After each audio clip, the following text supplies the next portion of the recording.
Malheureusement, la réponse est souvent non. Il faut distinguer deux choses. Est-ce que le divorce met fin au lien matrimonial?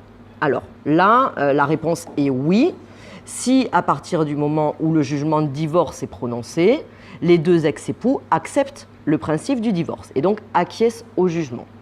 Là, effectivement, le jugement de divorce mettra fin au lien matrimonial. En revanche, si l'un des époux décide de faire appel du jugement de divorce, on restera marié jusqu'à ce que la cour d'appel ait statué sur la question du divorce et ses conséquences. Ça, c'est la première partie de la réponse. La deuxième partie de la réponse, est-ce que tout est fini une fois que je suis divorcée d'un point de vue patrimonial? Et là aussi, malheureusement, la réponse est souvent non, parce que ce n'est pas parce que l'on est divorcé que l'on a partagé son patrimoine. Parfois, les époux, pendant le mariage, ont acquis de nombreux biens, que ce soit des biens mobiliers ou immobiliers, et il faut procéder au partage de ces biens.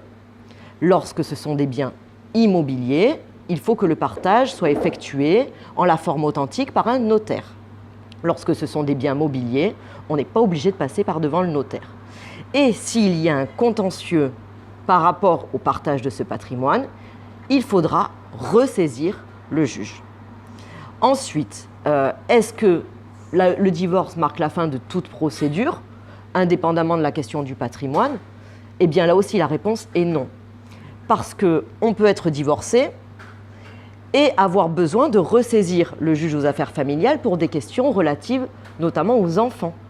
Lorsque l'on a une situation qui évolue, je divorce à un instant T, 2 ans plus tard, je perds mon emploi, cela a une incidence sur la pension alimentaire par exemple, ou le droit de résidence des enfants, il faudra ressaisir le juge post-divorce, donc le juge aux affaires familiales.